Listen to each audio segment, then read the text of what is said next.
Mike's Daily Podcast. Happy Easters, as we learned about that on Nacho Libre. Mike's Daily Podcast.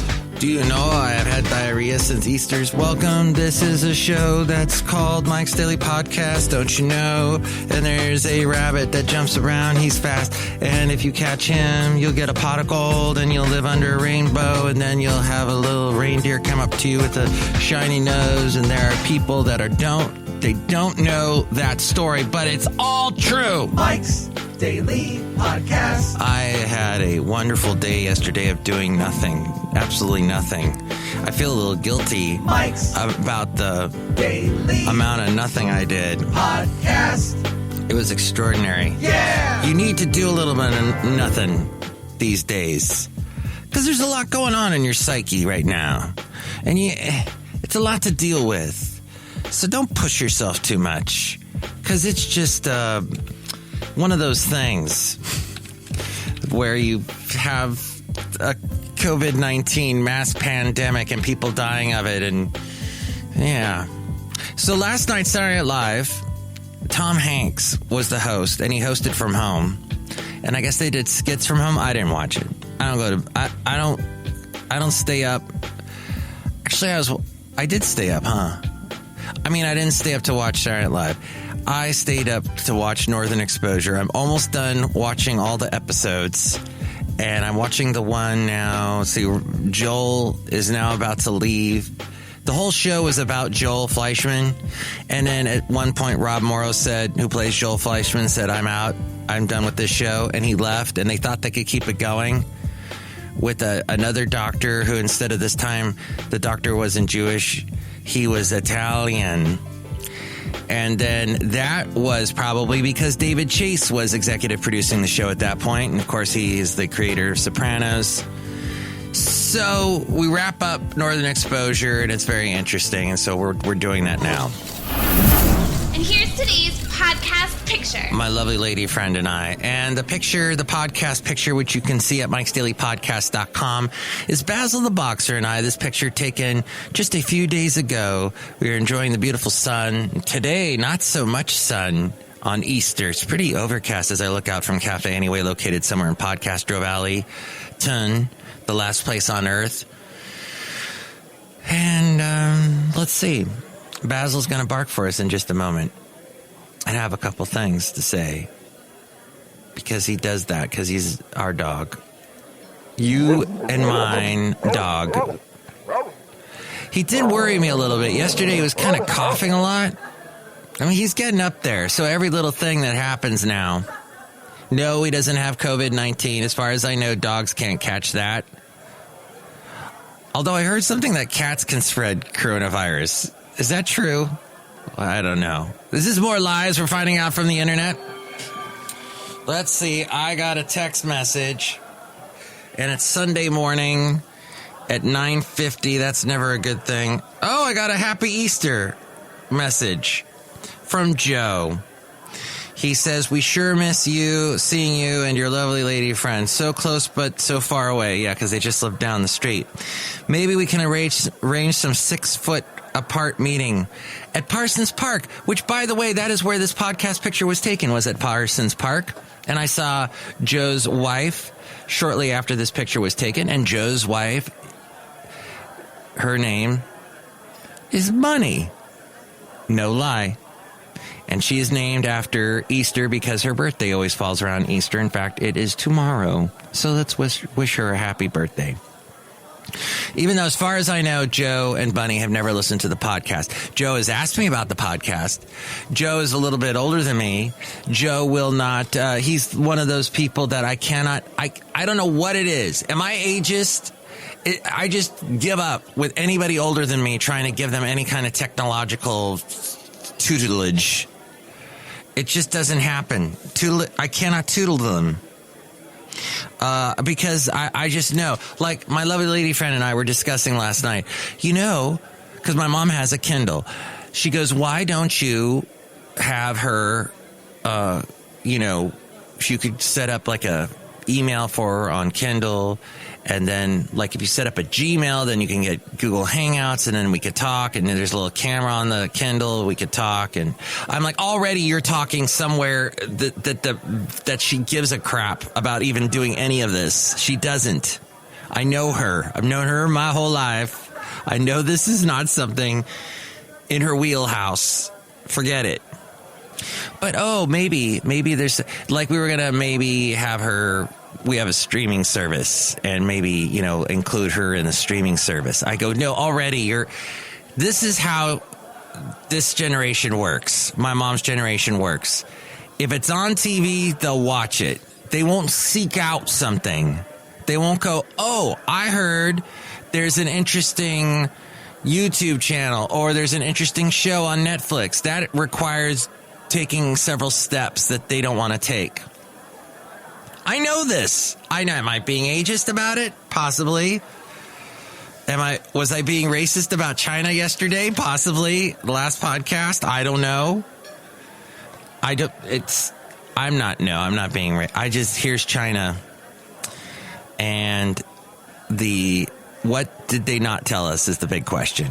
That's a question. What didn't they tell us? What did they hide? What did they suppress?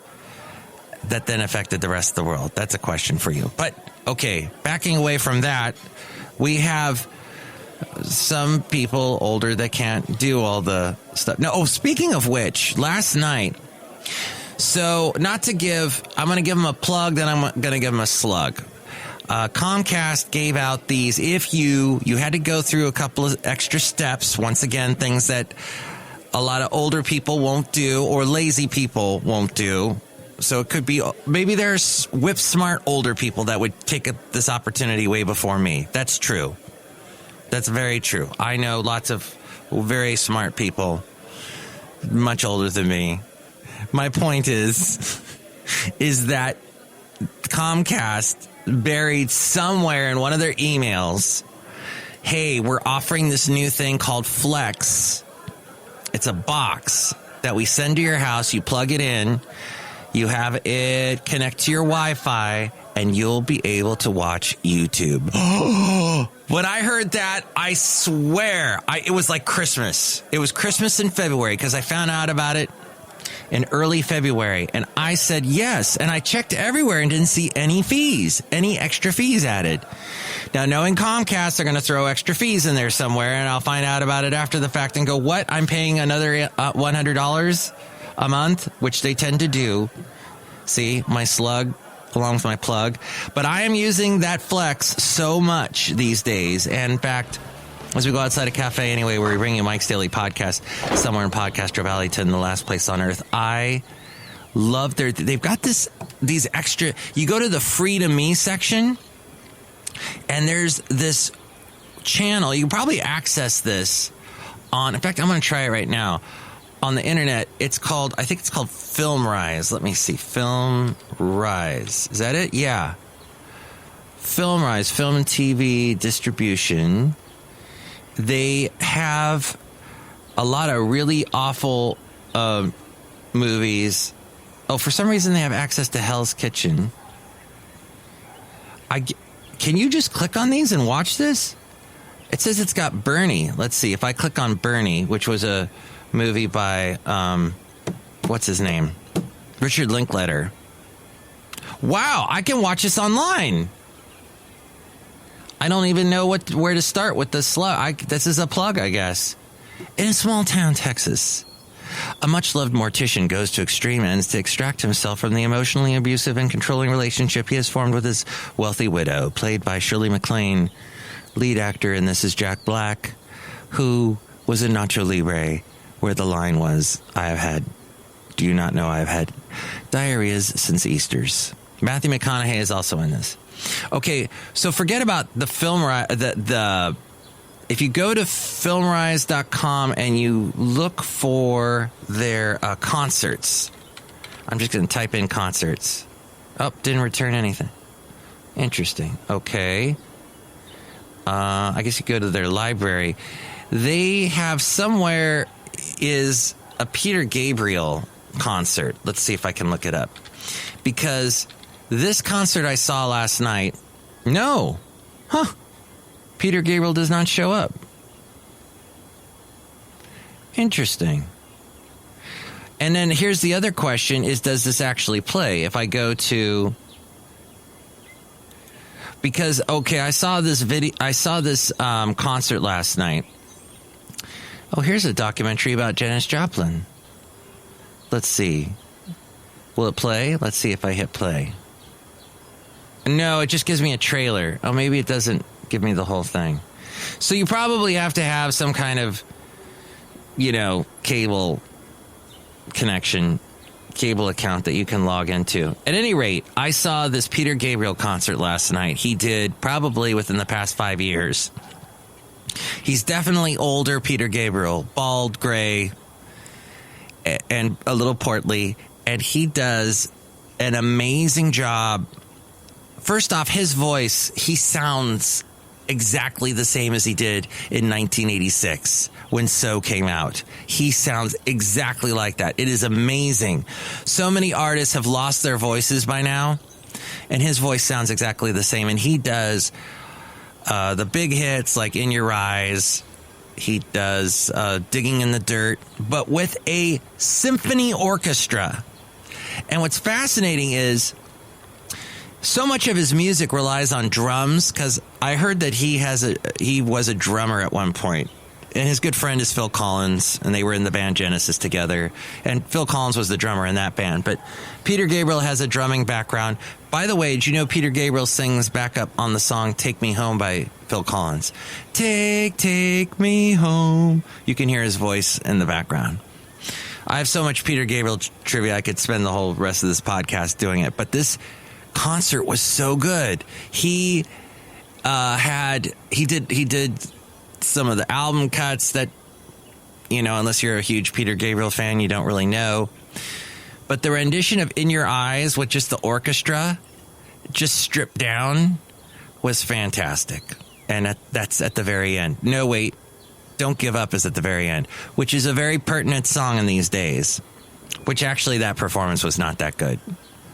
The woman that sings with him, that's supposed to be Kate Bush, did not sound that good at all. She could barely sing. Her voice was a little too wistful. You got to belt it out. It's a gospel song. Don't give up.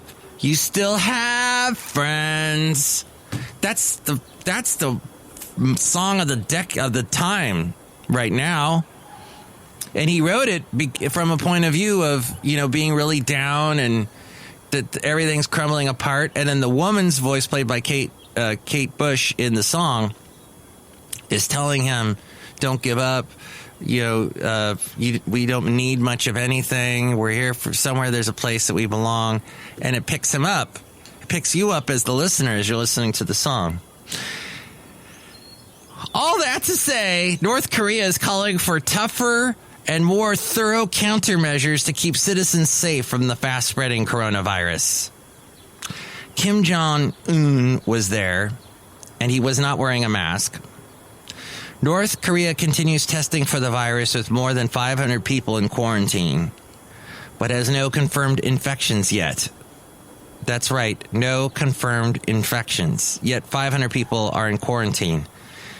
Are they in quarantine, or is that just being a North Korean citizen? You are subject to just being locked up. A country representative of the World Health Organization said there are no confirmed infections. The Korean Central News Agency said the virus had created obstacles to work on the economy, but the North had enforced consistent and compulsory strict top-class emergency anti-epidemic measures to maintain a stable situation.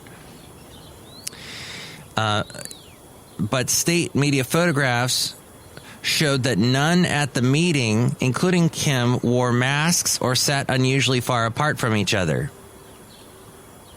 Neighboring South Korea reported 32 new infections by the end of Saturday, taking its tally to 10,512, with 3 more deaths for a total of 214. And in other COVID-19 news, so we're doing a lot of broadcasting from home, as I mentioned. Tom Hanks was the host of Saturday Night Live, which is interesting. Tom Hanks has hosted so many Saturday Night Live episodes, and this one was from home. And he said that, because he has recovered from COVID-19, he's like America's dad. No one wants to be around him, and he makes people feel uncomfortable. But he said that he was, like the canary in the coal mine, something like that. And I didn't watch it, but, they carried on with the show. I remember watching Saturday Night Live in 2001, right after 9/11. And I remember it was Rudy Giuliani and Lorne Michaels up there on the stage. And Lorne Michaels said to Rudy Giuliani, well, can we be funny now? Because they had a really serious opening with Paul Simon singing The Boxer, Lie, La, Lie, Lie, La, Lie, La, Lie, La, Lie. And all the firemen on stage, fire people on stage. And then Lorne Michaels said, can we be funny? And Rudy Giuliani said, why start now? But there was a Seder with Bette Midler, Bravo host Andy Cohen, actor Billy Porter, Chuck Schumer. They came together virtually and filmed an hour-long Passover Seder. Looks like Jason Alexander was there, too, to raise money for the CDC Foundation's Coronavirus Emergency Response Fund. And it was with people broadcasting from their home. And let's see. There was also...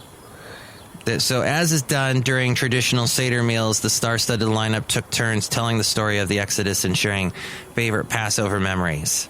Some guests even broke out in song. I don't know if there's going to be an Easter version of that. Today, I don't see that news story at this point, but... So finally, I'd like to wrap up, as we're out here at Cafe Anyway, that... Do you notice the people that include you in group texts? I'm talking about group texts now. Who does that anymore, group texts? I don't like anyone who starts a group text. I'm already against you. Now, it's interesting to me because the people...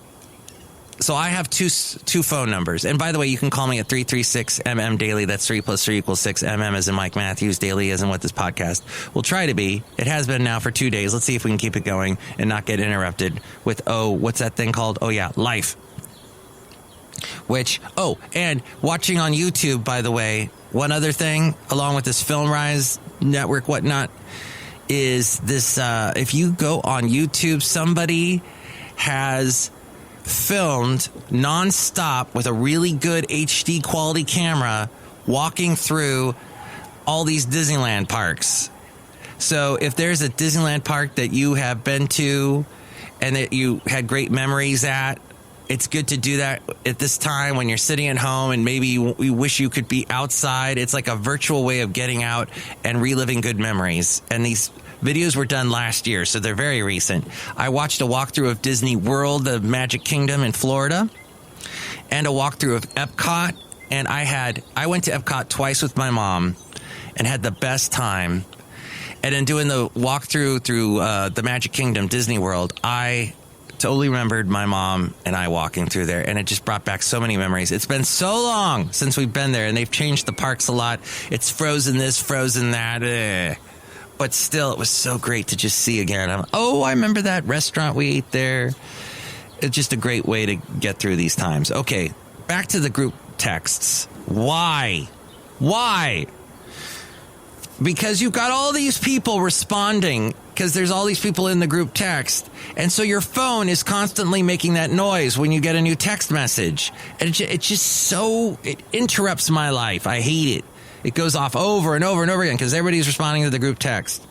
So what's fun is that the idiots that do group texts, they don't have my new number. They have my old number, which ports everything to a Google Gmail account. So I'm getting the text to, basically I'm getting them as an email.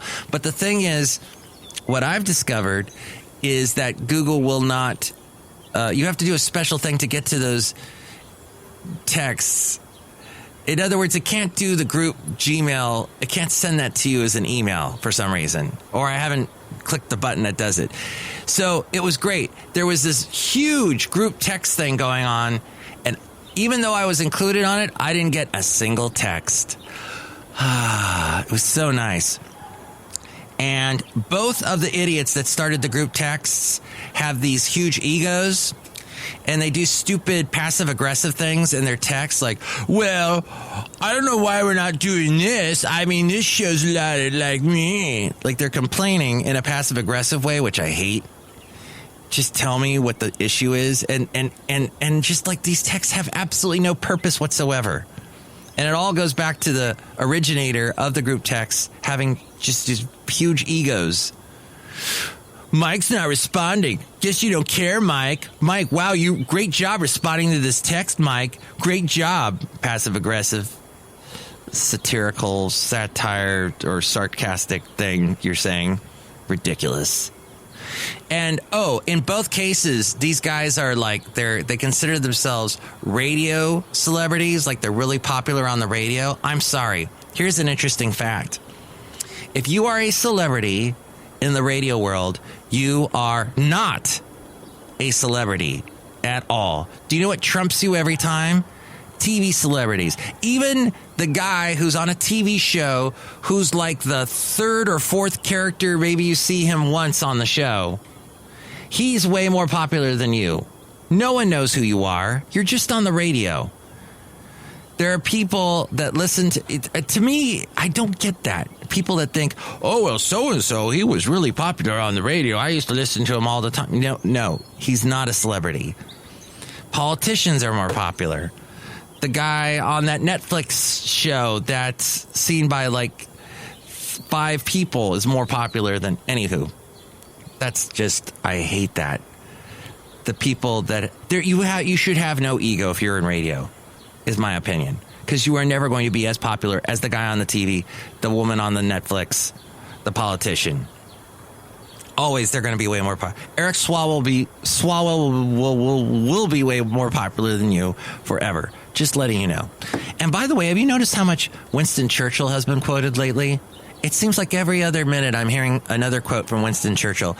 It's amazing because, the time that he was Prime Minister of England was a time people want to compare the two. World War II is nothing like now. But it is the first time we've had a situation where we're living all very differently. Like, they lived very differently. At that time, World War II, England was being bombarded by the Nazis and all that. So, anyway, it's interesting how much Winston Churchill gets quoted these days. Look who's out here at Cafe Anyway, located somewhere in Podcastro Valleyton, the last place on earth. Hello, Mike Matthews. It's Chely Shoehart, gift shop supervisor. Group texts are stupid. That's right. Stop it. Block it. Turn off the settings in your phone that allow group texts. You won't receive them anymore. It's great. Look who else is here. Hello, Mike. This is Floyd the Floorman. And this is John Deere, the engineer. Yes, if you want a group text, why don't you just do a group email instead? Mm-mm. That's right. Why are you invading my space with my phone? Just email me. I'll get back to you eventually. Oh, but this constant beep, beep, beep on my phone. So many people just turn off, make their phone silent. Because that's the kind of world we live in. We get interrupted so much. It's ridiculous. Okay, barring another interruption, we'll bring you another podcast again soon. Daily, in fact, if we can. We will try. Next show, it'll be the wonderful Benita, the Disgruntled Fiddle Player, and the Brewmaster. Mike's Daily Podcast is written and produced and performed by Mike Matthews. His podcast is super easy to find. Download or listen to his show and read his blog at MikesDailyPodcast.com. Email Mike now at MikesDailyPodcast@gmail.com. See you tomorrow. Bye. And that was episode 2014. That was a year where there was stuff going on that I think I remembered vaguely. Oh, OK Cupid that year. Ugh. But that's a different holiday altogether. Happy Easters. MikesDailyPodcast.com to see the Easter's picture today for Easter's. MikesDailyPodcast.com.